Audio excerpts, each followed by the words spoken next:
ಈ ಮಹಾವಾರಾಹಿ ಅಮ್ಮನವರ ಸಾನ್ನಿಧ್ಯ ಭಾರತ ದೇಶದಲ್ಲಿ, ಅದಕ್ಕೆ ಅಮ್ಮನವರಿಗೆ ಹೆಸರು ಪಂಚಪಂಚಿಕಾ ಪೀಠವಾಸಿನ್ಯೈ ನಮಃ ಅಂತೇಳಿ ಹೇಳ್ತೀವಿ. ಕಡಲೆಕಾಯಿ, ಗೆಣಸು, ಕಬ್ಬು, ಮರಗೆಣಸು. ವಾರಾಹಿ ಅಮ್ಮನವರ ಆರಾಧನೆ ಮಾಡೋದ್ರಿಂದ ಯಾವ ಫಲಗಳನ್ನು ಪಡ್ಕೋಬಹುದು ಗುರುಗಳೇ? ಒಂದು ಕೈಯಲ್ಲಿ ಮತ್ಸ್ಯವನ್ನು ಇಟ್ಕೊಂಡಿರ್ತಾರೆ, ಒಂದು ಕೈಯಲ್ಲಿ ಕಪಾಲವನ್ನು ಇಟ್ಕೊಂಡಿರ್ತಾರೆ. ಆ ರಥವನ್ನ ಸಾರಥಿಯಾಗಿ ಕೂತ್ಕೊಂಡು ಹೊರಡಿಸ್ತಾರೆ. ಅಮ್ಮನವರು ಹೊರಗಡೆ ಬರಬೇಕು ಅಂತಂದ್ರೆ ಸಿಂಹದ ಮೇಲೆ ಬರ್ತಾರೆ ಹೊರಗೆ ಅಮ್ಮನವರು. ಮಹಾವಾರಾಹಿ ಅಮ್ಮ ಉಗುರು ಅಂತ ಏನೇನು ಹೇಳ್ತೀವಿ, ನಖಗಳು. ವಾರಾಹಿ ಅಮ್ಮನವರು ಅತಿ ಪ್ರಮುಖವಾಗಿರುವಂತಹ ಒಂದು ಸ್ಥಾನವನ್ನ ಲಲಿತೆಯ ಆಸ್ಥಾನದಲ್ಲಿ ಪಡೆದಿರ್ತಾರೆ. ನಮ್ಗೆ ಹೇಗೆ ಈಗ ಒಂದು ಯುದ್ಧ ಆಯಿತು ಅಂದಿದ ತಕ್ಷಣ ಡಿಫೆನ್ಸ್ ಮಿನಿಸ್ಟರ್ ಇಮಿಡಿಯೇಟ್ ಆಗಿ ಚಾರ್ಜ್ ತಗೊಂಡು ಮಂತ್ರಿಗಳ ಜೊತೆ ಮಾತಾಡಿ, ಪ್ರೈಮ್ ಮಿನಿಸ್ಟರ್ ಜೊತೆ ಮಾತಾಡಿ ಇರುವಂತಹ ಸಿಚುವೇಶನ್ ಕಂಟ್ರೋಲ್ ತಗೋತಾರೋ, ಅದೇ ರೀತಿಯಲ್ಲಿ ಬಂಡ ಅಸುರರು, ರಕ್ತಬೀಜಾಸುರರು ಇವರೆಲ್ಲ ಟೆರರಿಸ್ಟ್. ಈ ಟೆರರಿಸ್ಟ್ ಏನ್ ಮಾಡ್ತಾರೆ, ಬ್ರಹ್ಮಲೋಕವನ್ನ, ವಿಷ್ಣು ಲೋಕವನ್ನ, ಇಂದ್ರಲೋಕವನ್ನ ತೊಂದರೆ ಮಾಡಕ್ ಹೋಗ್ತಾರೆ. ಅಲ್ಲಿರೋರನ್ನೆಲ್ಲ ಹಿಂಸೆ ಮಾಡಕ್ ಹೋಗ್ತಾರೆ. ಈ ಒಂದು ಟೆರರಿಸ್ಟ್ ಅಂತ ನಾವೇನು ಹೇಳ್ತೀವಿ, ಸಾಮಾನ್ಯವಾಗಿ ಅರ್ಥ ಮಾಡ್ಕೋಬೇಕು ಅಂತಂದ್ರೆ, ಯಾರು ತೊಂದರೆ ಕೊಡ್ತಾ ಇರ್ತಾರೋ ಅಥವಾ ಯಾರು ವಿಪರೀತವಾದಂತಹ ಆಕ್ರೋಶವನ್ನು ತೋರಿಸ್ತಾ ಇರ್ತಾರೋ ಅವರನ್ನ ತಡೆ ಹಿಡಿಯೋದಕ್ಕೋಸ್ಕರ ಪ್ರಪ್ರಥಮವಾಗಿ ಮಹಾವಾರಾಹಿಯು ಅಮ್ಮನವರ ಪಂಚಬಾಣ ಸ್ವರೂಪದಲ್ಲಿರುವಂತಹ ಲಲಿತೆಯ ಪಂಚಬಾಣದಿಂದ ಉತ್ಪತ್ತಿಯಾಗಿ ಬರ್ತಾರೆ. ಈ ಲಲಿತೆಯ ಪಂಚಬಾಣದಿಂದ ಉತ್ಪತ್ತಿಯಾಗಿ ಬರುವಂತಹ ವಾರಾಹಿ ಅಮ್ಮನವರು ಪಂಚಪಂಚಿಕಾ ಪೀಠದಲ್ಲಿ ವಾಸವಾಗಿರ್ತಾರೆ. ಅದಕ್ಕೆ ಅಮ್ಮನವರಿಗೆ ಹೆಸರು ಪಂಚಪಂಚಿಕಾ ಪೀಠವಾಸಿನ್ಯೈ ನಮಃ ಅಂತೇಳಿ ಹೇಳ್ತೀವಿ. ಆ ಪಂಚಪಂಚಿಕಾ ಪೀಠವಾಸಿನಿಯಾಗಿರುವಂತಹ ಮಹಾವಾರಾಹಿ ಎಲ್ಲಿ ಉಲ್ಲೇಖವನ್ನು ಕೊಡ್ತಾರೆ ಅಂತಂದ್ರೆ, ಭಾವನೋಪನಿಷತ್ ಅನ್ನುವಂತಹ ಉಪನಿಷತ್ತಿನಲ್ಲಿ ವಾರಾಹಿ ಪಿತೃರೂಪಂ ಅಂತ ಹೇಳಿ ಹೇಳ್ತಾರೆ. ನಮ್ಮ ಪಿತೃಗಳ ಸ್ವರೂಪವೇ ಮಹಾವಾರಾಹಿಯ ಶಕ್ತಿ ಅಂತ. ಆ ವಾರಾಹಿ ಶಕ್ತಿಯು ಅಮ್ಮನವರಿಗೆ ಕಮಾಂಡರ್ ಇನ್ ಚೀಫ್ ಅಂತ ಏನು ಹೇಳ್ತೀವೋ, ಕಮಾಂಡರ್ ಇನ್ ಚೀಫ್ ಆಗಿ ಅವರ ಒಂದು ತತ್ವವನ್ನು ಸಾರ್ತಾ ಇರ್ತಾರೆ. ಆ ಪಂಚಪಂಚಿಕಾ ಪೀಠವಾಸಿನಿ ಯಾವ ಸಮಯದಲ್ಲಿ ಉತ್ಪತ್ತಿ ಆಗ್ತಾರೆ, ಹೇಗೆ ಉತ್ಪತ್ತಿ ಆಗ್ತಾರೆ ಅಂತಂದ್ರೆ, ಆಷಾಢ ಶುದ್ಧ ಪಂಚಮಿಯಂದು ಅರ್ಧಜಾಮ ಪೂಜೆಯಲ್ಲಿ, ಅಂದ್ರೆ ಅರ್ಧಜಾಮ ಸಮಯದಲ್ಲಿ ಮಹಾವಾರಾಹಿಯ ಒಂದು ಆವಿರ್ಭಾವ ಆಗುತ್ತೆ ಅಂತ ಹೇಳಿ ಹೇಳ್ತಾರೆ. ನಾವು ಹೇಗೆ ಅಮ್ಮನವರಿಗೆ ಒಂದು ಶಕ್ತಿ ದೇವತೆಗಳಾಗಿ ಅಂಗ, ಉಪಾಂಗ, ಪ್ರತ್ಯಂಗ ದೇವತೆಗಳನ್ನ ನೋಡಿದ್ವೋ, ಅದೇ ರೀತಿ ಮಹಾವಾರಾಹಿ ಅಮ್ಮನವರಿಗೂ ಅಂಗ, ಉಪಾಂಗ, ಪ್ರತ್ಯಂಗ ದೇವತೆಗಳು ಇದ್ದಾರೆ. ಯಾರಪ್ಪ ಈ ಮಹಾವಾರಾಹಿ ಅಮ್ಮನವರಿಗೆ ಅಂಗ, ಉಪಾಂಗ, ಪ್ರತ್ಯಂಗ ದೇವತೆಗಳು ಅಂತಂದ್ರೆ, ಲಘುವಾರ್ತಾಳಿ, ಸ್ವಪ್ನವಾರಾಹಿ ಹಾಗೂ ತಿರಸ್ಕರಣಿ. ಆ ಸ್ವಪ್ನವಾರಾಹಿ, ತಿರಸ್ಕರಣಿ, ವಾರಾಹಿ ಅಮ್ಮನವರುಗಳು ವಾರಾಹಿಯ ಸೇನೆ ಹೊರಡಕ್ಕಿಂತ ಮುಂಚೆ ಇವರು ಹೋಗಿ ಅಲ್ಲಿ ಏನು ಸಿದ್ಧತೆಗಳನ್ನು ಮಾಡ್ಕೋಬೇಕೋ ಆ ಸಿದ್ಧತೆಗಳನ್ನೆಲ್ಲ ಮಾಡ್ತಾ ಇರ್ತಾರೆ. ವಿಶೇಷವಾಗಿ ಅಮ್ಮನವರು ಹೊರಗಡೆ ಬರಬೇಕು, ವಾರಾಹಿ ಅಮ್ಮನವರು ಹೊರಗಡೆ ಬರಬೇಕು ಅಂತಂದ್ರೆ ಸಿಂಹದ ಮೇಲೆ ಬರ್ತಾರೆ ಹೊರಗೆ ಅಮ್ಮನವರು, ಮಹಾವಾರಾಹಿ ಅಮ್ಮನವರು. ಆ ಅಮ್ಮನವರು ಕುತ್ಕೊಂಡು ಸಿಂಹದ ಮೇಲೆ ಬರಬೇಕಾಗಿರುವಂತಹ ಸಿಂಹದ ಹೆಸರು ವಜ್ರಘೋಷ ಅಂತ. ಆ ವಜ್ರಘೋಷ ಎಂಬುವ ಸಿಂಹದ ಒಂದು ವಾಹನದ ಮೇಲೆ ಅಮ್ಮನವರು ರಣರಂಗಕ್ಕೆ ತೆರಳುತ್ತಾರೆ. ಆ ಸಿಂಹ, ವಜ್ರಘೋಷ ಸಿಂಹದ ಒಂದು ವಿಪರೀತವಾದಂತಹ ಒಂದು ಶಕ್ತಿ ಚೈತನ್ಯನ ಇಲ್ಲಿ ನಾವು ಅರ್ಥ ಮಾಡ್ಕೋಬೇಕಾಗುತ್ತೆ. ಆ ವಜ್ರಘೋಷ ಎಂಬ ಸಿಂಹಕ್ಕೆ ಇರುವಂತಹ ಉಗುರು ಅಂತ ಏನು ಹೇಳ್ತೀವಿ, ನಖಗಳು, ಒಂದು ಸರಿ ಆ ನಖಗಳಿಂದ ಭೂಮಿಯನ್ನು ಅಪ್ಪಳಿಸಿದ್ರೆ ಭೂಲೋಕದಿಂದ ಪಾತಾಳ ಲೋಕದವರೆಗೂ ಇರುವಂತಹ ಡಿಸ್ಟೆನ್ಸ್ ಅಂತ ನಾವು ಏನು ಹೇಳ್ತೀವೋ ಅಲ್ಲಿವರೆಗೂ ಆ ಉಗುರಿನ ಶಕ್ತಿ, ಆ ಉಗುರು ಅಲ್ಲಿವರೆಗೂ ಹೋಗುತ್ತೆ ಅಂತ ಹೇಳ್ತಾರೆ.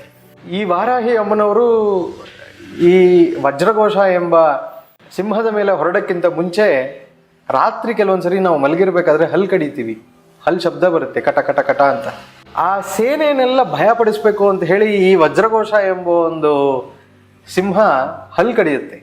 ಆ ಹಲ್ ಕಡ್ದಿರುವಂತಹ ಒಂದು ಶಬ್ದಕ್ಕೆ ಎಲ್ಲ ಲೋಕಗಳು ತತ್ತರಿಸಿ ಹೋಗುತ್ತೆ.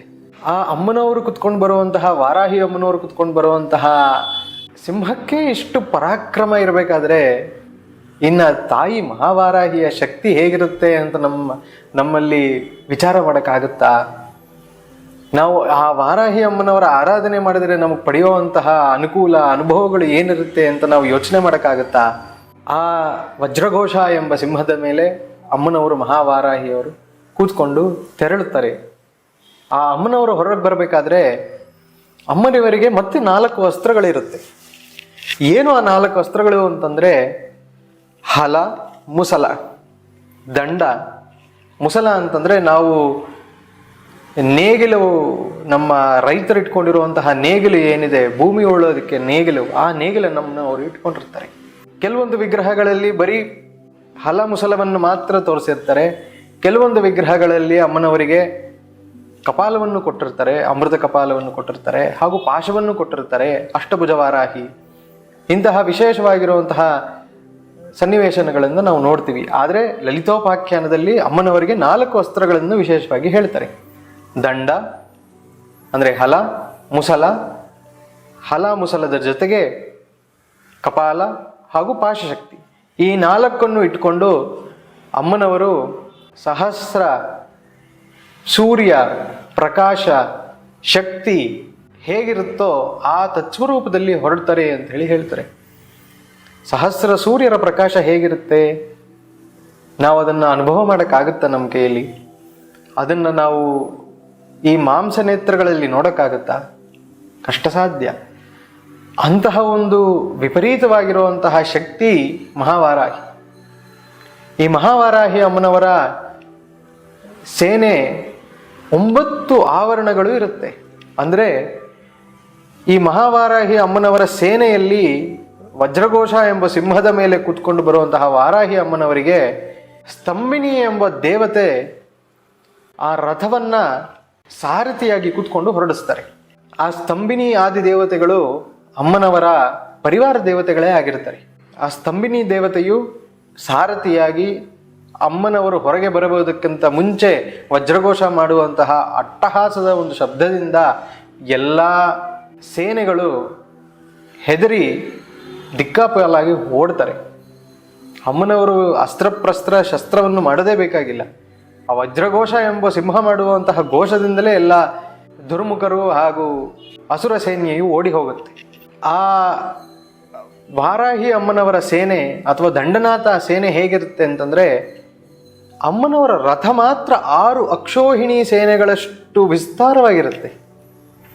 ಅಂದರೆ ಅರ್ಥ ಮಾಡ್ಕೊಳ್ಳಿ ಎಷ್ಟು ದೊಡ್ಡದಾಗಿರುತ್ತೆ ಅಂತ. 6 ಅಕ್ಷೋಹಿಣಿ ಸೈನ್ಯಗಳ ಪ್ರಸ್ತಾರ ಅಂದರೆ ಎಷ್ಟು ಅಗಲವಾಗಿರುತ್ತೋ ಅಮ್ಮನವರ ರಥ ಕಿರಿಚಕ್ರ ಅಂತ. ಆ ಕಿರಿಚಕ್ರದ ರಥ ಅಷ್ಟು ದೊಡ್ಡದಾಗಿರುತ್ತೆ ಅಂತ ಹೇಳಿ ಉಲ್ಲೇಖವನ್ನು ಕೊಡ್ತಾರೆ. ಕಿರಿಚಕ್ರ ರಥಾರೂಢ ದಂಡಿನಿ ಪುರಸ್ಕೃತ ಅಂತ ಹೇಳಿ ಸಹಸ್ರನಾಮದಲ್ಲಿ ಹೇಳ್ತಾರೆ. ದಂಡನಾಥ ಪುರಸ್ಕೃತ ಅಂತ. ಕಿರಿಚಕ್ರದ ಮೇಲೆ ದಂಡನಾಥ ಅಂದರೆ ಮಹಾವಾರಾಹಿಯು ಹೊರಡುತ್ತಾರೆ ಅಂತ. ಆಯಿತು ಗುರುಗಳೇ, ಇಷ್ಟೊಂದೆಲ್ಲ ನಾವು ದಂಡನಾಥನ ಬಗ್ಗೆ, ಆ ಮಹಾವಾರಾಹಿ ಅಮ್ಮನವರ ಬಗ್ಗೆ ತಿಳಿದಿದ್ದೀವಿ. ಈ ಮಹಾವಾರಾಹಿ ಅಮ್ಮನವರ ಆರಾಧನೆ ಮಾಡೋದು ಹೇಗೆ, ಅಥವಾ ಈ ಮಹಾವಾರಾಹಿ ಅಮ್ಮನವರು ನಮ್ಮ ಆರಾಧನೆ ಮಾಡಿದ್ರೆ ನಮ್ಗೆ ಏನು ಫಲ ಸಿಗುತ್ತೆ ಅಂತ. ಈ ಮಹಾವಾರಾಹಿ ಅಮ್ಮನವರ ವಿಶೇಷ ಶಕ್ತಿ ದೇವತೆಗಳು ಹಾಗೂ ಅಮ್ಮನವರ ಒಂದು ಪ್ರಸ್ತಾರ ದೇವತೆಗಳನ್ನು ನಾವು 1 ಗಂಟೆ ಕಾಲ ಇನ್ನೊಂದು ಎಪಿಸೋಡಲ್ಲಿ ಮಾತಾಡ್ಬೋದು. ಅದು 9 ಆವರಣಗಳು ಬರುತ್ತೆ. ಅಮ್ಮನವ್ರಿಗೆ 6 ವಿಶೇಷವಾಗಿರುವಂತಹ ಆವರಣಗಳು ಬರುತ್ತೆ. ಈ 6 ಆವರಣಗಳನ್ನು ನಾವು ಒಂದೊಂದೇ ಆವರಣದಲ್ಲಿ ಯಾವ್ಯಾವ ದೇವತೆ ಏನೇನು ಅಮ್ಮನವರಿಗೆ ಸಹಾಯವನ್ನು ಮಾಡ್ತಾರೆ ಅಂತ ನಾವು ನೋಡ್ಬೋದು. ಅದೇ ರೀತಿಯಲ್ಲಿ ಈ ಮಹಾವಾರಾಹಿಯ 6 ಯೋಜನೆಯ ಅಗಲ, 6 ಅಕ್ಷೋಹಿಣಿ ಸೈನ್ಯ ಅಂತಂದರೆ 6 ಯೋಜನೆಗಳ ಅಗಲವಾಗಿರುವಂತಹ ಒಂದು ಸೇನೆ ವಿಪರೀತ ಶಕ್ತಿಯುತವಾದಂಥದ್ದು. ಈ ಮಹಾವಾರಾಹಿ ಅಮ್ಮನವರ ಸಾನ್ನಿಧ್ಯ ಭಾರತ ದೇಶದಲ್ಲಿ ಹಲವಾರು ಜಾಗಗಳಲ್ಲಿ ನಾವು ನೋಡ್ಬೋದು. ಪ್ರಥಮವಾಗಿ ಕಾಶಿ ಪಟ್ಟಣದಲ್ಲಿ ಮಹಾವಾರಾಹಿ ಅಮ್ಮನವರು ಕ್ಷೇತ್ರ ಪಾಲಕಿಯಾಗಿ, ಯಾರಾದರೂ ಕಾಶಿ ಕ್ಷೇತ್ರಕ್ಕೆ ಹೋಗಬೇಕು ಅನ್ನೋ ಒಂದು ಸಂಕಲ್ಪ ಪಡ್ಕೊಂಡ್ರೆ ಮಹಾವಾರಾಹಿಯ ಇಚ್ಛೆ ಇಲ್ಲದೆ ಕಾಶಿ ಕ್ಷೇತ್ರದಲ್ಲಿ ಯಾರಿಗೂ ಕಾಲಿಡೋಕ್ಕಾಗೋದಿಲ್ಲ. ಆ ವಿಶ್ವನಾಥೇಶ್ವರನ ದರ್ಶನ ಮಾಡಬೇಕು ಅಂತಂದರೆ ಪಾತಾಳ ಮಹಾವಾರಾಹಿಯ ದರ್ಶನ ಮಾಡಿದ ನಂತರವೇ ಮಾಡಬೇಕಾಗುತ್ತೆ. ಆ ವಿಶ್ವನಾಥನ ದರ್ಶನ ಮಾಡಿ, ಆ ವಿಶ್ವನಾಥನ ದೇವಸ್ಥಾನದಿಂದ ಬರುವಂತಹ ವಾರಾಹಿ ಘಾಟ್ ಅನ್ನೋ ಜಾಗದಲ್ಲಿ ಅಮ್ಮನವರಿಗೆ ವಿಶೇಷವಾಗಿ ಪಾತಾಳದಲ್ಲಿಯೂ ಒಂದು ದೇವಸ್ಥಾನವನ್ನು ಮಾಡಿದ್ದಾರೆ. ಅಮ್ಮನವರು ಎಷ್ಟು ಕ್ರೂರ ಸ್ವರೂಪದಲ್ಲಿರ್ತಾರೆ, ನಮಗೆ ಆ ಶಕ್ತಿಯನ್ನು ತಡ್ಕೊಳಕ್ಕಾಗಲ್ಲ ಅಂತಂದರೆ, ನಾವು ಅಮ್ಮನವರು ಪಾತಾಳದಲ್ಲಿದ್ದು ಮೇಲ್ಗಡೆ ಒಂದು ಕಿಂಡಿಯಿಂದ ಮಾತ್ರ ಬಗ್ಗಿ ಹೀಗೆ ನೋಡೋ ಹಾಗಾಗುತ್ತೆ ನಮ್ಗೆ ಅಮ್ಮನವ್ರನ್ನ. ಅಮ್ಮನವರನ್ನು ನಮಗೂ ನೇರ ದೃಷ್ಟಿ, ಕಣ್ಣಿನ ದೃಷ್ಟಿ ಆಗೋದೇ ಇಲ್ಲ. ಆ ಮಹಾವಾರಾಹಿಯ ಶಕ್ತಿ ಅಲ್ಲಿ ರಾತ್ರಿ ಹೊತ್ತು ಅಮ್ಮನವರು ಸ್ಮಶಾನವನ್ನು ಕಾದು ಹೊರಗಡೆ ಬಂದಂತಹ ಅಷ್ಟು ಕಾಶಿ ಪಟ್ಟಣವನ್ನಷ್ಟು ಕಾಯ್ತಾರೆ. ಇದರ ಉಲ್ಲೇಖ ಕಾಶಿ ಕ್ಷೇತ್ರದ ವಿಪರೀತವಾಗಿ ಹೇಳಿರುವಂತಹ ಮಹಾತ್ಮೆ ಕಾಶಿಖಾಂಡ ಅನ್ನುವಂತಹ ಒಂದು ಕಾಂಡದಲ್ಲಿ ಅಮ್ಮನವರ ಒಂದು ಶಕ್ತಿ ದೇವತೆಯ ಆರಾಧನೆಯಲ್ಲಿ ವಿಶೇಷವಾಗಿ ಹೇಳ್ತಾರೆ. ಇದು ಗುರುಗಳೇ ಭಾರತದಲ್ಲಿ ಪ್ರಥಮ ದೇವಸ್ಥಾನನ ವಾರಾಹಿ ಅಮ್ಮನವರ ಮೂಲ ದೇವಸ್ಥಾನ ಕಾಶಿ ಕ್ಷೇತ್ರದಲ್ಲಿ. ಅಲ್ಲಿ ಅಮ್ಮನವರು ತನ್ನ ಒಂದು ದಂಡನಾಥ ಅನ್ನೋ ಹೆಸರಿಗೆ ಬೇಕಾಗಿರುವಂತಹ ಒಂದು ತತ್ವವನ್ನು ಇಟ್ಕೊಂಡು ಅಲ್ಲಿ ಎಲ್ಲರನ್ನೂ ಸಂರಕ್ಷಿಸಿ ಲೋಕವನ್ನೇ, ಆ ಕಾಶಿ ಲೋಕವನ್ನೇ ಸಂರಕ್ಷಣೆ ಮಾಡುವಂತಹ ಒಂದು ಶಕ್ತಿ ಚೈತನ್ಯವನ್ನು ಮಾಡ್ತಾ ಇರ್ತಾರೆ ಅಮ್ಮನವರಲ್ಲಿ. ಅದೇ ರೀತಿ ನಾವು ಒರಿಸ್ಸಾ ಕ್ಷೇತ್ರದಲ್ಲಿ ಪುರಿ ಜಗನ್ನಾಥ್ಗಿಂತ ಒಂದು 40 ಕಿಲೋಮೀಟರ್ 50 ಕಿಲೋಮೀಟರ್ ದೂರದಲ್ಲಿ ಹೋದರೆ ಚೌರಾಸ್ಯ ಅನ್ನೋ ಒಂದು ಮಹಾಕ್ಷೇತ್ರ, ಅಲ್ಲಿ ಅಮ್ಮನವರು ವಾರಾಹಿ ಅಮ್ಮನವರು ಮತ್ಸ್ಯ ಸ್ವರೂಪದಲ್ಲಿ ಮತ್ಸ್ಯವಾರಾಹಿ ಅಂತ ಹೇಳಿ ರೂಪ ಕೊಡ್ತಾರೆ. ಒಂದು ಕೈಯಲ್ಲಿ ಮತ್ಸ್ಯವನ್ನು ಇಟ್ಕೊಂಡಿರ್ತಾರೆ, ಒಂದು ಕೈಯಲ್ಲಿ ಕಪಾಲವನ್ನು ಇಟ್ಕೊಂಡಿರ್ತಾರೆ. ಅಲ್ಲಿ ವಾರಾಹಿ ಮಹಾ ತಾಯಿಯು ತಂತ್ರದೇವತೆಯಾಗಿ ಪರಿಕಲ್ಪನೆಯನ್ನು ಕೊಡ್ತಾಳೆ. ಈ ತಂತ್ರಶಾಸ್ತ್ರದಲ್ಲಿ ಸಮಯಾಚಾರ ಕೌಳಾಚಾರ ಅಂತ ಏನು ಹೇಳಿ ಬರ್ತೀವೋ, ಆ ಕೌಳಾಚಾರದಲ್ಲಿ ಬರುವಂತಹ ಪಂಚಮಕಾರಗಳಲ್ಲಿ ಒಂದಾಗಿರುವಂತಹ ಮಾಂಸ ಅಂತಂದ್ರೆ ಮತ್ಸ್ಯ ಅಂತ ಹೇಳಿ, ಆ ಮತ್ಸ್ಯ ಸ್ವರೂಪದಲ್ಲಿ ಅಮ್ಮನವರು ಆ ಮತ್ಸ್ಯವನ್ನು ಕೈಯಲ್ಲಿಟ್ಕೊಂಡು ಕಪಾಲವನ್ನು ಕೈಯಲ್ಲಿಟ್ಕೊಂಡು 6 ಅಡಿಯ ಒಂದು ಎತ್ತರವಾಗಿರುವಂತಹ ವಿಗ್ರಹದಲ್ಲಿ ಅಮ್ಮನವರು ಅಲ್ಲಿ ನಮಗೆ ಪ್ರಕಾಶಮಾನವಾಗಿ ಕಾಣಿಸ್ಕೊಳ್ತಾಳೆ. ಅದೇ ರೀತಿ ಅದು ಬಹಳ ಪುರಾತನವಾದಂತಹ ವಿಗ್ರಹ. 8ನೇ ಶತಮಾನ ಅಥವಾ 9ನೇ ಶತಮಾನದಲ್ಲಿ ಆ ವಿಗ್ರಹವನ್ನು ಪ್ರತಿಷ್ಠಾಪನೆ ಮಾಡ್ತಾರೆ, ಆ ವಿಗ್ರಹ ಆ ದೇವಾಲಯವನ್ನು ನಿರ್ಮಾಣ ಮಾಡ್ತಾರೆ ಅಂತ ಹೇಳಿ ಹೇಳ್ತಾರೆ. ಅದೇ ರೀತಿ ನಮ್ಮ ಚೋಳರ ಕಾಲದಲ್ಲಿ ತಂಜಾವೂರು ಬೃಹದೇಶ್ವರರ ಕೋಯಿಲ್, ಆ ಬೃಹದೇಶ್ವರನ ದೇವಸ್ಥಾನ ಕಟ್ಟೋದಕ್ಕಿಂತ ಮುಂಚೆ ಮಹಾವಾರಾಹಿಯ ಒಂದು ಸ್ಥಾನವನ್ನು ನಾವು ಆ ತಂಜಾವೂರು ಬೃಹದೇಶ್ವರನ ಸನ್ನಿಧಿಯಲ್ಲಿ ನಾವು ನೋಡ್ಬೋದು. ಅಮ್ಮನವರಿಗೆ ಪ್ರತ್ಯೇಕವಾಗಿರುವಂತಹ ಒಂದು ದೇವಸ್ಥಾನವನ್ನು ನಿರ್ಮಾಣ ಮಾಡಿ ತದನಂತರ ಅವರು ಆ ಬೃಹದೇಶ್ವರನ ಸನ್ನಿಧಿಯನ್ನು ಪ್ರಾರ್ಥನೆ ಮಾಡಿ ಬೃಹದೇಶ್ವರ ಸನ್ನಿಧಿಯನ್ನು ನಿರ್ಮಾಣ ಮಾಡ್ತಾರೆ. ಇಲ್ಲಿ ನಮಗೆ ಏನು ಅರ್ಥ ಆಗುತ್ತೆ ಅಂತಂದ್ರೆ, ನಾವು ಮುಂದೆ ಹೇಳುವಂತಹ ಪರಿಹಾರಗಳಿಗೆಲ್ಲ ಯಾರು ಮೂಲ ಕಾರಣ ಅಂತ ಹೇಳಿ ನಮಗೆ ಲಿಂಕ್ ಮಾಡ್ಕೋಬಹುದು ನಾವು. ಅದೇ ರೀತಿಯಲ್ಲಿ ನೇಪಾಳ ರಾಜ್ಯದಲ್ಲೂ ಸಹ ನಾವು ವಿಶೇಷವಾಗಿರುವಂತಹ ಮಹಾವಾರಾಹಿಯನ್ನ ತಂತ್ರದೇವತೆಯಾಗಿ ನೋಡಬಹುದು. ಈಗ ನಾನು ಹೇಳಿರುವಂತಹ ಮಹಾವಾರಾಹಿಯ ಸನ್ನಿಧಿಗಳೆಲ್ಲ ಬಹಳ ಹಳೆಯ ಮಹಾವಾರಾಹಿಯ ಸನ್ನಿಧಿಗಳು. ನಮ್ಮ ಕರ್ನಾಟಕದಲ್ಲಿ ಯಾವ್ದನ್ನ ದೇವಸ್ಥಾನ ಇದೆಯಾ ವಾರಾಹಿ ಅಮ್ಮನವರು? ಈಗ ಕರ್ನಾಟಕದಲ್ಲಿ ಬಂದಿರುವಂತಹ ದೇವಸ್ಥಾನಗಳೆಲ್ಲ ಇತ್ತೀಚೆಗೆ ಒಂದು 10 ವರ್ಷದ ಹಿಂದೆ, 20 ವರ್ಷದ ಹಿಂದೆ, 30-40 ವರ್ಷದ ಹಿಂದೆ ಬಂದಿರುವಂತಹ ಮಹಾವಾರಾಹಿಯ ದೇವಸ್ಥಾನಗಳೇ ಹೊರತು ಬೇರೆ ಯಾವುದು ಪ್ರಾಚೀನ ಕಾಲದಲ್ಲಿ ಬಂದಿರುವಂತಹ ದೇವಸ್ಥಾನಗಳಲ್ಲ. ಆದರೆ ಎಲ್ಲಿ ಸಪ್ತಮಾತೃಕ ಆರಾಧನೆ ನಡೆಯುತ್ತೋ ಅಲ್ಲಿ ಮಧ್ಯದಲ್ಲಿ ಪಂಚಮಿ 5ನೇ ದೇವತೆ ವಾರಾಹಿಯಾಗಿ ನಿಂತ್ಕೊಳ್ತಾರೆ ಅಂತ ಹೇಳಿ ಹೇಳ್ತೀವಿ. ಈ ವಾರಾಹಿಯ ಒಂದು ದೇವಾಲಯಗಳು ಅಥವಾ ವಾರಾಹಿಯ ಒಂದು ವಿಶೇಷವಾಗಿರುವಂತಹ ತೀರ್ಥಕ್ಷೇತ್ರಗಳು ಬಹಳ ಕಮ್ಮಿ. ಈ ನಡುವೆ ಮಹಾವಾರಾಹಿಯ ಒಂದು ಆರಾಧನೆಯಲ್ಲಿ ಶಾಕ್ತ ಸಂಪ್ರದಾಯದಲ್ಲಿ ವಿಶೇಷವಾಗಿ ಹೇಳಿರೋದ್ರಿಂದ ಎಲ್ಲರೂ ಈ ಮಹಾವಾರಾಹಿಯ ಸನ್ನಿಧಿಯನ್ನು ಹುಡುಕೊಂಡು ಹೋಗ್ತಾರೆ. ಯಾರು ಈ ಮಹಾವಾರಾಹಿಯ ಆರಾಧನೆಯನ್ನು ಮಾಡಬೇಕು? ಈ ಮಹಾವಾರಾಹಿಯ ಆರಾಧನೆಯನ್ನು ಮಾಡ್ತಾ ಇರಬೇಕಾದ್ರೆ ನಮಗೆ ಏನು ಅನುಭವ ಆಗುತ್ತೆ? ಶಾಕ್ತ ಸಂಪ್ರದಾಯದಲ್ಲಿರುವಂತಹ ಅಷ್ಟು ಸದ್ಭಕ್ತರು ಆಸ್ತಿಕರು ಅಮ್ಮನವರ ಆರಾಧನೆ ಚಾಚು ತಪ್ಪದೆ ಮಾಡ್ತಾರೆ. ಮಹಾವಾರಾಹಿಯ ಆರಾಧನೆಯನ್ನ ಪ್ರತ್ಯೇಕವಾಗಿ ರಾತ್ರಿ ಮಾಡಬೇಕು ಅಂತ ಹೇಳಿ ಹೇಳ್ತಾರೆ. ಮಹಾವಾರಾಹಿ ಅಮ್ಮನವರು ರಾತ್ರಿ ದೇವತೆ. ಅರ್ಧಜಾಮ ರಾತ್ರಿ 8:30 ಮೇಲೆ 9 ಗಂಟೆ ಮೇಲೆ ಮಧ್ಯರಾತ್ರಿ 12:30 ಒಳಗೆ ಅಮ್ಮನವರ ಶಕ್ತಿ ಚೈತನ್ಯ ಸಾಕಷ್ಟು ಪ್ರಬಲವಾಗಿರೋದ್ರಿಂದ ಆ ಸಮಯದಲ್ಲಿ ಮಾತ್ರ ಮಹಾವಾರಾಹಿ ಆರಾಧನೆ ಮಾಡಬೇಕು ಅಂತೇಳಿ ಹೇಳ್ತಾರೆ. ಪರಶುರಾಮರು ಕಲ್ಪಸೂತ್ರದಲ್ಲಿ ಬರೀತಾರೆ, ಮಹಾವಾರಾಹಿ ಆರಾಧನೆ ರಾತ್ರಿ ಸಮಯದಲ್ಲಿ ಮಾತ್ರ ಆಗಬೇಕು ಅಂತ. ಮಹಾವಾರಾಹಿ ಅಮ್ಮನವರಿಗೆ ವಿಶೇಷವಾಗಿ ನಾನು ನನ್ನ ಕಣ್ಣಾರೆ ನೋಡಿರುವಂತಹ ಒಂದು ಮಹಾಪುರುಷರು ಮಹಾವಾರಾಹಿಯ ಆರಾಧನೆ ಮಾಡುವಂತಹವರು ನಮ್ಮ ಪ್ರಾಣನಾಥರು, ಬೇರೆ ಯಾರೂ ಅಲ್ಲ, ನಮ್ಮ ಗುರುಗಳಾಗಿರುವಂತಹ ವಿಮಲಾನಂದ ಭಾರತಿ ಭರದ್ವಾಜ ಸ್ವಾಮಿಗಳು ಮಹಾವಾರಾಹಿಯ ವಿಪರೀತವಾದಂತಹ ಆರಾಧನೆಯನ್ನು ಮಾಡಿದರು. ಹಲವಾರು ವರ್ಷಗಳಿಂದ ಆ ವಾರಾಹಿ ತಾಯಿಯ ಒಂದು ನಾಮಸ್ಮರಣೆ ವಿಶೇಷವಾಗಿ ನಡ್ಕೊಂಡು ಬಂದಿದೆ. ವಾರಾಹಿ ಅಮ್ಮನವರ ಆರಾಧನೆ ಮಾಡೋದ್ರಿಂದ ಯಾವ ಫಲಗಳನ್ನು ಪಡ್ಕೋಬಹುದು ಗುರುಗಳೇ? ಯಾವ ಫಲಗಳನ್ನು ಪಡ್ಕೋಬಹುದು ಅನ್ನೋದಕ್ಕಿಂತ ನಮ್ಮಲ್ಲಿ ಯಾವ ಯಾವ ದೋಷಗಳು ನಿವೃತ್ತಿ ಆಗುತ್ತೆ ಅಂತಂದ್ರೆ, ಯಾರು ನಮ್ಮ ಒಂದು ಪಿತೃವಂಶದಲ್ಲಿ ಬಂದಿರುವಂತಹ ವಿಶೇಷವಾಗಿ ಪಿತೃ ಸಂಬಂಧಪಟ್ಟಿರುವಂತಹ ದೋಷ ನಿವೃತ್ತಿ ಯಾರಿಗೆ ಆಗಬೇಕು ಅವರು ವಾರಾಹಿ ಅಮ್ಮನವರ ಆರಾಧನೆ ಮಾಡೋದ್ರಿಂದ ಆ ದೋಷಗಳು ನಿವೃತ್ತಿ ಆಗುತ್ತೆ. ವಾರಾಹಿ ಪಿತೃರೂಪ ಅಂತೇಳಿ ಹೇಳ್ತಾರೆ. ಕುರುಕುಳ್ಳ ಬಲಿದೇವತಾ ಅಂತ ಹೇಳಿ ಹೇಳ್ತಾರೆ. ಆ ಬಲಿದೇವತೆಯು ಕುರುಕುಳ್ಳ ಅಂತ. ಆ ವಾರಾಹಿ ಅಮ್ಮನವರ ಆರಾಧನೆಯನ್ನು ಯಾರು ಮಾಡ್ತಾರೆ ಅಂತಂದರೆ ರಾಜ ಮಹಾರಾಜರು ಅಮ್ಮನವರ ವಿಶೇಷವಾಗಿರುವಂತಹ ಸಾನ್ನಿಧ್ಯ ಅಂದರೆ ಸನ್ನಿಧಾನವನ್ನು ಕಟ್ಟಕ್ಕಿಂತ ಮುಂಚೆ ಪ್ರಪ್ರಥಮವಾಗಿ ಮಹಾವಾರಾಹಿಯ ಆರಾಧನೆ ಮಾಡಲೇಬೇಕಾಗುತ್ತೆ. ವಿಶೇಷವಾಗಿ ಲಲಿತಾ ದೇವಿಯ ಒಂದು ಆಲಯ ನಿರ್ಮಾಣದಲ್ಲಿ ಮಹಾವಾರಾಹಿಯು ಬಹಳ ಪ್ರಮುಖವಾಗಿರುವಂತಹ ಪಾತ್ರವನ್ನು ಪಡೀತಾರೆ. ಕಾಮಾಕ್ಷಿ ಅಮ್ಮನವರ ದೇವಸ್ಥಾನದಲ್ಲೂ ಸಹ ನಾವು ವಾರಾಹಿ ಅಮ್ಮನವರನ್ನು ನೋಡಬಹುದು. ಗಾಯತ್ರಿ ಮಂಟಪದಲ್ಲಿರುವಂತಹ ದೇವತೆಯಾಗಿ ಅಮ್ಮನವರು ಅಲ್ಲಿ ನಮಗೆ ಸಾಕ್ಷಿಭೂತವಾಗಿ ತೋರಿಸ್ಕೊಡ್ತಾರೆ. ವಾರಾಹಿ ಅಮ್ಮನವರ ಆರಾಧನೆ ಭೂಮಿ ಸಂಬಂಧಪಟ್ಟಿರುವಂತಹ ದೋಷಗಳು ನಿವೃತ್ತಿ ಆಗಬೇಕು ಅಂತಂದರೆ ವಿಶೇಷವಾಗಿ ಆರಾಧನೆಯನ್ನು ಮಾಡಬೇಕು. ಇದೇ ರೀತಿ ಸೈಟು, ಕೋರ್ಟು, ಅವ್ಯವಹಾರಗಳ ಒಂದು ತೊಂದರೆ, ಹಣಕಾಸಿನ ನಷ್ಟ, ವಿಪರೀತವಾಗಿರುವಂತಹ ಬಾಧೆ, ಮನಕ್ಲೇಶ, ಅಯ್ಯೋ ಗುರುಗಳೇ ನಾನು ಎಷ್ಟು ಪ್ರಯತ್ನ ಮಾಡಿದ್ರೂ ನನಗೆ ಮೇಲ್ಗಡೆ ಬರೋಕ್ಕಾಗ್ತಾನೇ ಇಲ್ಲ, ಯಾವುದೋ ಒಂದು ರೀತಿಯಲ್ಲಿ ನನ್ನನ್ನು ಯಾರೋ ಒಬ್ರು ಹೊಡಿತಾನೇ ಇದ್ದಾರೆ, ಕೆಳಗೆ ಹೋಗ್ತಾನೇ ಇದ್ದೀನಿ, ಪ್ರತಿನಿತ್ಯ ನಾನು ಕೆಳಗೆ ಹೋಗ್ತಾನೇ ಇದ್ದೀನಿ, ನನಗೆ ಮೇಲೆ ಬರೋಕ್ಕಾಗ್ತಾನೇ ಇಲ್ಲ ಅಂತಂದರೆ ಮಹಾವಾರಾಹಿ ಒಬ್ಬಳೇ ಇದನ್ನು ಮೇಲೆತ್ತಕ್ಕಾಗುವಂತಹ ಒಂದು ಸಾಧ್ಯತೆ ಇರುವಂಥದ್ದು. ಯಾಕೆ ಅಂತ ಕೇಳಿದ್ರೆ, ಇದೇ ವರಾಹ ಸ್ವರೂಪದಲ್ಲಿ ಆ ಭೂಮಿಯು ಹೇಗೆ ಅಮೃತ ಸಾಗರದಲ್ಲಿ ಮಥನ ಮಾಡಬೇಕಾದ್ರೆ ಭೂಮಿ ಒಳಗೆ ಹೋಗುತ್ತೋ ಆ ಭೂಮಿಯನ್ನು ಮೇಲ್ ತರಬೇಕಾಗಿರುವಂತಹ ಶಕ್ತಿಯಾಗಿ ಅಮ್ಮನವರಿಗೆ ಆ ವಾರಾಹ ಸ್ವರೂಪದಲ್ಲಿ ವರಾಹಸ್ವಾಮಿಗಳು ಆ ಭೂಮಿಯನ್ನು ಮೇಲೆತ್ತಿ ತಗೊಂಡ್ಬರ್ತಾರೆ. ನಾವು ನಮ್ಮ ಕರ್ಮಗಳಿಂದ ಎಷ್ಟೇ ಪಾತಾಳಕ್ಕೆ ಹೋಗಿದ್ದರೂ ಸಹ ನಮ್ಮನ್ನು ಮೇಲೆ ತಗೊಂಡ್ಬರುವಂತಹ ಶಕ್ತಿ ಇರುವಂತಹದ್ದು ಮಹಾವಾರಾಹಿ ಅಮ್ಮನವರಿಗೆ ಮಾತ್ರವೇ. ನಿಷ್ಠೆಯಿಂದ ಭಕ್ತಿಯಿಂದ ಅಮ್ಮನವರ ಆರಾಧನೆಯನ್ನು ನಾವು ಮಾಡಬೇಕಾಗುತ್ತೆ. ಆಗಲೇ ಹೇಳಿದ್ದ ಒಂದು ಸನ್ನಿವೇಶದಲ್ಲಿ ಬಹಳ ಪ್ರಾಚೀನವಾಗಿರುವಂತಹ ಮಂದಿರ ಇನ್ನೊಂದು ನೆನಪಾಗುತ್ತೆ ಅಂತಂದರೆ, ತಿರುವಾಣಿಕ್ಕಾವಿಲ್ ಅಖಿಲಾಂಡೇಶ್ವರಿ ಜಂಬುಕೇಶ್ವರ ಪಂಚಲಿಂಗ ಕ್ಷೇತ್ರಗಳಲ್ಲಿ ಜಲಕ್ಷೇತ್ರವಾಗಿರುವಂತಹ ಜಂಬುಕೇಶ್ವರ, ಆ ಜಂಬುಕೇಶ್ವರನ ಸನ್ನಿಧಿಯಲ್ಲಿರುವಂತಹ ಅಖಿಲಾಂಡೇಶ್ವರಿ ಅಮ್ಮನವರು ಸೂಕ್ಷ್ಮ ಸ್ವರೂಪದಲ್ಲಿ ಮಹಾವಾರಾಹಿ.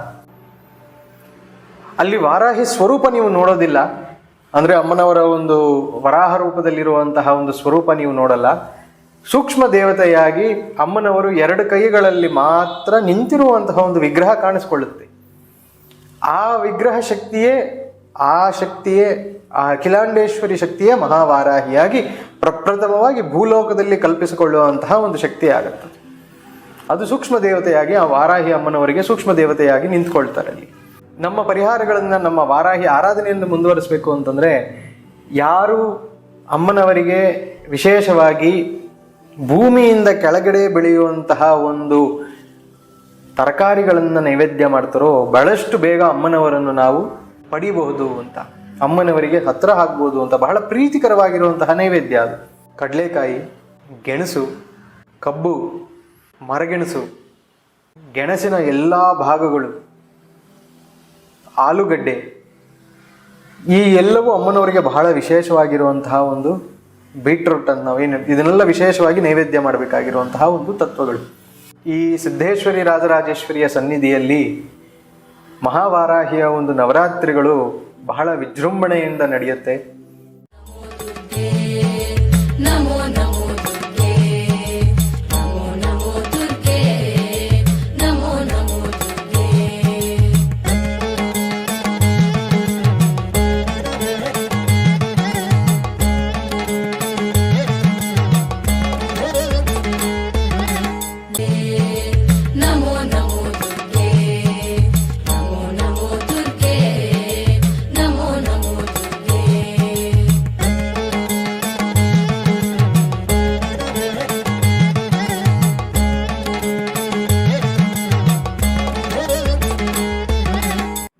ಮಹಾವಾರಾಹಿ ಅಮ್ಮನವರ ವಾರಾಹಿ ನವರಾತ್ರಿಗಳು ಒಂದು ಗುಪ್ತ ನವರಾತ್ರಿ ಅಂತ ಕರೀತಾರೆ.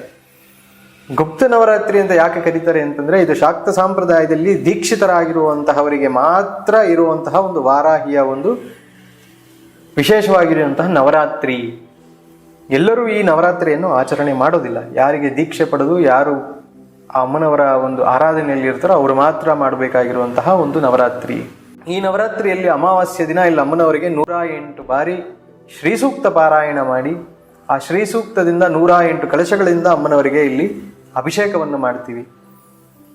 ಪಂಚಮಿ ದಿನದಂದು ವಿಶೇಷವಾಗಿ ಅಮ್ಮನವರಿಗೆ ಲಕ್ಷಾರ್ಚನೆ ಇರುತ್ತೆ. ಈ ಲಕ್ಷಾರ್ಚನೆ ಹೇಗಿರುತ್ತೆ ಅಂತಂದರೆ, ನಾವು ಯಾವಾಗಲೂ ಲಕ್ಷಾರ್ಚನೆ ಮಾಡಬೇಕಾದ್ರೆ ಕುಂಕುಮದಲ್ಲಿ ಲಕ್ಷಾರ್ಚನೆ ಮಾಡ್ತೀವಿ.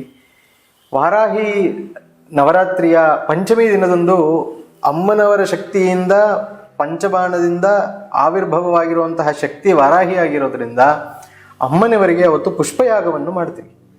300-400 kgಗಳಾಗಿರುವಂತಹ ಪುಷ್ಪಗಳಿಂದ ಅರ್ಚನೆಯನ್ನು ಮಾಡಿ ಪುಷ್ಪಯಾಗವನ್ನು ಮಾಡಿ ಆ ಒಂದು ದಿನವನ್ನು ನಾವು ವಿಪರೀತವಾಗಿ ಕೊಂಡಾಡಬೇಕಾಗತ್ತೆ, ಮನಃಪೂರ್ವಕವಾಗಿ ನಾವು ಕೊಂಡಾಡಬೇಕಾಗತ್ತೆ. ಆ ಒಂದು ಸಂಭ್ರಮ ಇಲ್ಲಿ ಬಂದು ನೋಡಿದ್ರೆ ಮಾತ್ರ ಅರ್ಥ ಆಗುತ್ತೆ. ಹೇಗಿರಬೇಕು ಅಂತಂದ್ರೆ ಪ್ರಪಂಚದಲ್ಲಿ ಮೂಲೆ ಮೂಲೆಯಲ್ಲೂ ಇರುವಂತಹ ಹೂವು ಅಮ್ಮನವರ ಪಾದದಲ್ಲಿ ಮಾತ್ರ ಇರಬೇಕು ಅಂತ ನಾವು ಅವತ್ತು ಭಾವನೆ ಮಾಡಬೇಕು. ಅಷ್ಟು ಹೂವನ್ನು ಅಮ್ಮನವರಿಗೆ ನಾವು ಅವತ್ತು ಸಮರ್ಪಣೆಯನ್ನು ಮಾಡ್ತೀವಿ. ಅದೇ ರೀತಿಯಲ್ಲಿ ಅಷ್ಟಮಿ ದಿನದಂದು ಮಹಾವಾರಾಹಿ ಅಮ್ಮನವರಿಗೆ, ಲಲಿತಾ ಅಮ್ಮನವರಿಗೆ ಅರಿಶಿನ ಕೊಂಬದಲ್ಲಿ ನಾವು ಅವತ್ತು ಅರ್ಚನೆಯನ್ನು ಮಾಡ್ತೀವಿ. ಅರಿಶಿನ ಕೊಂಬಿನ ಹಾರ ಮಾಡಿ ಹಾಕಿದ್ರೆ ಅಮ್ಮನವ್ರಿಗೆ ಬಹಳ ವಿಶೇಷ. ನಮ್ಮ ಕಷ್ಟಗಳನ್ನು ನಿವೃತ್ತಿ ಮಾಡಿಕೊಡ್ತಾಳೆ ಅಮ್ಮನವರು. ಆ ಅರಿಶಿನ ಕೊಂಬದಲ್ಲಿ ಮಾಡುವಂತಹ ಹಾರವನ್ನು ತೆಗೆದು ಅಮ್ಮನವರಿಗೆ ಹಾಕಿ ಆ ಅರಿಶಿನ ಕೊಂಬದಲ್ಲಿ ಅರ್ಚನೆಯನ್ನು ಮಾಡಿ ನಮ್ಮ ಭೂಮಿಯಲ್ಲಿ ಬೆಳೆಯುವಂಥ ಎಷ್ಟು ತರಕಾರಿ ಇದೆಯೋ ಅಷ್ಟು ತರಕಾರಿ ನೈವೇದ್ಯವನ್ನು ಮಾಡ್ತೀವಿ ಅವತ್ತು ಅಮ್ಮನವರಿಗೆ.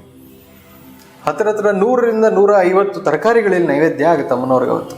ಯಾಕೆ ಅಂತಂದರೆ ವಾರಾಹಿ ಸಹಸ್ರನಾಮದಲ್ಲಾಗಲಿ ವಾರಾಹಿ ಅಷ್ಟೋತ್ತರದಲ್ಲಾಗಲಿ ಭೂಪಾಲಿಕಾಯೇ ನಮಃ ಅಂತ ಹೇಳಿ ಒಂದು ವಿಶೇಷವಾಗಿರುವಂತಹ ನಾಮಾವಳಿಯನ್ನು ಹೇಳ್ತೀವಿ. ಭೂಪಾಲಿಕಾಯೇ ನಮಃ ಅಂತಂದರೆ ಈ ಭೂಮಿಯನ್ನು ಪಾಲಿಸುವವಳು ಅಂತ. ಈ ಭೂಮಿ ಅಷ್ಟು ಉಪಕಾರವಾಗಿ ನಮಗೆಲ್ಲವನ್ನು ಕೊಡಬೇಕಾದ್ರೆ ಅವತ್ತು ಅದೇ ಭೂಮಿಯಿಂದ ಉತ್ಪತ್ತಿ ಆಗಿರುವಂತಹದನ್ನೆಲ್ಲ ಅಮ್ಮನವರ ಪಾದದಲ್ಲಿಟ್ಟು ನೈವೇದ್ಯವನ್ನು ಮಾಡ್ತೀವಿ.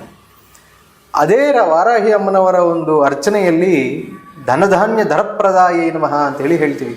ಈ ಮಹಾವಾರಾಹಿಯ ಆರಾಧನೆಯನ್ನು ಮಾಡ್ತಾ ಇರಬೇಕಾದ್ರೆ ಧನ, ಧಾನ್ಯ, ಧರ, ಭೂಮಿ ಅಷ್ಟನ್ನು ನಮಗೆ ಕೊಡ್ತಾಳೆ, ವರಪ್ರಧಾನವಾಗಿ ಕೊಡ್ತಾಳೆ ಅಂತ. ಈ ಮಹಾವಾರಾಹಿ ಅಮ್ಮನವರ ಒಂದು ವಿಶೇಷವಾಗಿ ಹೇಳಬೇಕು ಅಂತಂದರೆ ಆವರಣ ದೇವತೆಗಳಲ್ಲಿ ವಿಶೇಷವಾಗಿ ಯಾಕಿನಿ, ರಾಕಿನಿ, ಡಾಕಿನಿ, ಸಾಕಿನಿ, ಲಾಕಿನಿ, ಶಾಕಿನಿ ಅಂತ ಹೇಳಿ 6 ದೇವತೆಗಳು ಇದ್ದಾರೆ. ಆ 6 ದೇವತೆಗಳ ಆರಾಧನೆಯನ್ನು ಮಾಡ್ತಾ ಇರಬೇಕಾದ್ರೆ ನಮ್ಮ ಷಟ್ಚಕ್ರಗಳ ಒಂದು ಉಪಾಸನೆಯನ್ನು ನಡೆದು ಹೋಗುತ್ತೆ. ಆ ಮಹಾವಾರಾಹಿ ಅಮ್ಮನವರ ಆರಾಧನಾ ಕ್ರಮವು ಅಷ್ಟು ಪ್ರಮುಖವಾಗಿರುವಂತಹ ಒಂದು ಸ್ಥಿತಿಯನ್ನು ಕೊಂಡಿದೆ. ಆ ಷಟ್ಚಕ್ರಗಳ ಆರಾಧನೆಯನ್ನು ನಾವು ಮಾಡಬೇಕು, ಷಟ್ಚಕ್ರಗಳು ನಾವು ಕುಂಡಲಿನಿ ಜಾಗೃತಿ ಮಾಡಬೇಕು ಅಂತಂದರೆ ವಾರಾಹಿ ಅಮ್ಮನವರ ಆರಾಧನೆಯಲ್ಲಿ ಮಾತ್ರ ಸಾಧ್ಯ. ಆ ದೇವತೆಗಳು ಚಿತ್ಸ್ವರೂಪವನ್ನು ತಗೊಂಡು, ಆ ದೇವತೆಗಳು ಚೈತನ್ಯ ಸ್ವರೂಪವನ್ನು ತಗೊಂಡು ನಮ್ಮ ಶರೀರ ಶುದ್ಧಿಯನ್ನು ಮಾಡುತ್ತವೆ. ಇನ್ನು ಕೊನೆಯದಾಗಿ ವಾರಾಹಿ ನವರಾತ್ರಿಯಲ್ಲಿ ಹೇಳಬೇಕಾಗಿರುವಂತಹ ಕೊನೆಯ ಒಂದು ಕಾರ್ಯಕ್ರಮ ಅಂತಂದರೆ ಹುಣ್ಣಿಮೆಯ ದಿನದಂದು ಅಮ್ಮನವರ ಮಹಾವಾರಾಹಿ ಅಮ್ಮನವರ ಒಂದು ಹೋಮ. ಆ ಹೋಮದ ಸಮಯದಲ್ಲೇ ಅಮ್ಮನವರಿಗೆ ನವಾವರಣ ಹೋಮವನ್ನು ಮಾಡ್ತೀವಿ. ಮಹಾವಾರಾಹಿ ಅಮ್ಮನವರ ಮೂಲ ಬೀಜಾಕ್ಷರ ರೂಪದಲ್ಲಿರುವಂತಹ ಮಂತ್ರ ಹೋಮಗಳು ಆಗುತ್ತೆ. ಈ 10 ದಿನಗಳಲ್ಲಿ ವಿಶೇಷವಾಗಿ ವೈಭವೋಪೇತವಾಗಿ ನಡೆಯುವಂತಹ ನವರಾತ್ರಿಗಳು ಮುಗಿದ ನಂತರ ಅಮ್ಮನವರಿಗೆ ವಸಂತೋತ್ಸವವನ್ನು ಮಾಡ್ತೀವಿ. ಕಾವೇರಿ ನದಿಗೆ ಅಮ್ಮನವರನ್ನು ಕರ್ಕೊಂಡು ಹೋಗಿ ಅಲ್ಲಿ ಅಮ್ಮನವರಿಗೆ ವಿಶೇಷವಾಗಿರುವಂತಹ ಮಂತ್ರಾಭಿಷೇಕವನ್ನು ಮಾಡಿ ಸಂಚಾರಕ್ಕೆ ಹೋಗಿ ಮತ್ತೆ ನಾವು ಅಮ್ಮನವರ ಸನ್ನಿಧಿಗೆ ವಾಪಸ್ ಬರ್ತೀವಿ. ಗುರುಗಳೇ, ಇದು ವಾರಾಹಿ ಅಮ್ಮನವ್ರದ್ದು ಆರಾಧನೆ ಮಾಡಿದ್ರೆ ಧನಧಾನ್ಯ ಸಂಪತ್ತು ಬರುತ್ತೆ ಅಂತ ಹೇಳಿದ್ರಿ. ಇವಾಗ ಜನಸಾಮಾನ್ಯರು ಮಾಡಬೇಕು ಅಂದ್ಕೊಂಡಿರೋರು ಸೊ ಯಾವ ರೀತಿ ಅವ್ರ ಮನೆಯಲ್ಲಿ ಮಾಡ್ಕೊಳ್ಬೋದು? ಅಂದರೆ ಮೂರ್ತಿ ಇಟ್ಟು ಮಾಡ್ಕೊಳ್ಬೇಕಾಗತ್ತಾ, ಇಲ್ಲ ಫೋಟೋ ಇಟ್ಟು ವಾರಾಹಿ ಅಮ್ಮನವ್ರದ್ದು ಮಾಡ್ಕೊಳ್ಬೇಕಾಗತ್ತಾ? ಯಾವ ರೀತಿಯಲ್ಲಿ ಮಾಡಿಕೊಂಡ್ರೆ ಅವ್ರಿಗೆ ಫಲಗಳು ಸಿಗುತ್ತೆ? ಇದ್ರ ಬಗ್ಗೆ ತಿಳಿಸ್ಕೊಡಿ. ಅಮ್ಮನವರ ಸನ್ನಿಧಿ ಹತ್ರ ಇದ್ದಲ್ಲಿ ಎಲ್ಲರೂ ಸನ್ನಿಧಿಗೆ ಬಂದು ಅಮ್ಮನವರ ವಾರಾಹಿ ಅಮ್ಮನವರ ಒಂದು ಪ್ರತ್ಯೇಕವಾಗಿರುವಂತಹ ಮೂರ್ತಿ ಇಲ್ಲಿ ಪ್ರತಿಷ್ಠಾಪನೆಯಾಗಿ ವಿಶೇಷವಾಗಿ ಆ 10 ದಿನಗಳು ಇಲ್ಲಿ ಅಮ್ಮನವರಿಗೆ ಆರಾಧನೆಯನ್ನು ಮಾಡ್ತಾ ಇರ್ತೀವಿ. ಅದರಲ್ಲಿ ನೀವು ಭಾಗವಹಿಸ್ಬೋದು. ಎರಡನೆಯದ್ದು, ಯಾರು ಇಲ್ಲಿವರೆಗೂ ಬರೋಕ್ಕಾಗೋದಿಲ್ವೋ ಅವರು ಪ್ರಥಮವಾಗಿ ಲಲಿತೆಯ ಒಂದು ಚಿತ್ರಪಟವನ್ನು ಇಟ್ಕೊಂಡೇ ಸಹ ಅವರು ಈ ಆರಾಧನೆಯನ್ನು ಮಾಡ್ಬೋದು. ಲಲಿತೆ ಬೇರೆ ಅಲ್ಲ, ವಾರಾಹಿ ಬೇರೆ ಅಲ್ಲ. ಲಲಿತೆ ಶಕ್ತಿಯಿಂದ ಆವಿರ್ಭವವಾಗುವಂತಹ ಶಕ್ತಿ ಮಹಾವಾರಾಹಿ ಶಕ್ತಿ. ಅದೇ ಶಕ್ತಿಯನ್ನು ನಾವು ಆರಾಧನೆ ಮಾಡ್ಬೋದು. ಅಥವಾ ಮಹಾವಾರಾಹಿ ಅಮ್ಮನವರ ಚಿತ್ರಪಟವನ್ನು ಇಟ್ಕೊಂಡು ಸಹ ನಾವು ಆರಾಧನೆಯನ್ನು ಮಾಡ್ಬೋದು. ಯಾವ ರೀತಿ ಆರಾಧನೆ ಮಾಡಬೇಕು ಅಂತಂದರೆ, ಯಾರು ಅಮ್ಮನವರ ದರ್ಶನಕ್ಕೆ ಬರ್ತಿರೋ ಅವರು ಅಮ್ಮನವರಿಗೆ ವಿಶೇಷವಾಗಿ ತೆಂಗಿನಕಾಯಿಯಲ್ಲಿ ತುಪ್ಪದ ದೀಪವನ್ನು ಹಚ್ಚಬೇಕು. ತೆಂಗಿನಕಾಯಿಯಲ್ಲಿ ತುಪ್ಪದ ದೀಪವನ್ನು ಹಚ್ಚಿದ್ದಲ್ಲಿ ಅಮ್ಮನವರಿಗೆ ಬಹಳ ಪ್ರೀತಿ. ಯಾರು ಇಲ್ಲಿವರೆಗೂ ಬರೋಕ್ಕಾಗಲ್ಲೋ ಅವರು ಮನೆಯಲ್ಲೇ ಆ ತೆಂಗಿನಕಾಯಿ ದೀಪವನ್ನು ಹಚ್ಬೋದು. ದೇವಸ್ಥಾನದಲ್ಲಿ ತೆಂಗಿನಕಾಯಿ ದೀಪವೂ ಹಚ್ಚಬಹುದು, ಕುಂಬಳಕಾಯಿ ದೀಪವೂ ಹಚ್ಚಬಹುದು ಮಹಾವಾರಾಹಿ ಅಮ್ಮನವರಿಗೆ. ಆದರೆ ಮನೆಯಲ್ಲಿ ಮಾಡಬೇಕಾದ್ರೆ ಬರೀ ತೆಂಗಿನಕಾಯಿ ದೀಪವನ್ನು ಮಾತ್ರ ಹಚ್ಚಬೇಕು.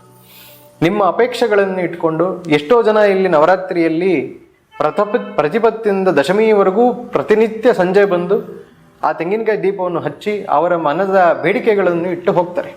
ಆ ರೀತಿ ನಾವು ಈ ಒಂದು ಆರಾಧನೆಯನ್ನು ಮಾಡಿ ಆ ಗೆಣಸು ಏನಿದೆ, ಸ್ವೀಟ್ ಪೊಟ್ಯಾಟೊ ಅಂತ ಹೇಳ್ತೀವಿ, ಆ ಸ್ವೀಟ್ ಪೊಟ್ಯಾಟೊ, ಆ ಗೆಣಸನ್ನು ನೈವೇದ್ಯ ಮಾಡಿದಲ್ಲಿ ಬಹಳ ವಿಶೇಷವಾಗಿರುತ್ತೆ ಅಂತ.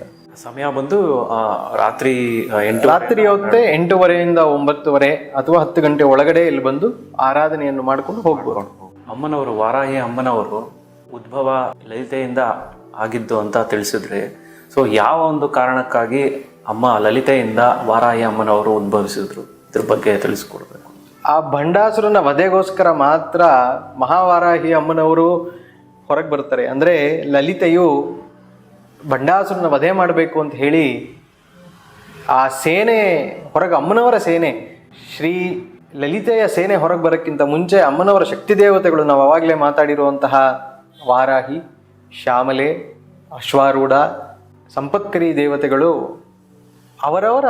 ಅವರವರ ಒಂದು ಸೇನೆಗಳನ್ನು ಹೊರಗಡೆ ತಗೊಂಡು ಬಂದು ಆ ಭಂಡಾಸುರನ ಸೇನೆಯನ್ನು ವಧ ಮಾಡೋದಕ್ಕೋಸ್ಕರ ನಿಂತ್ಕೋತಾರೆ.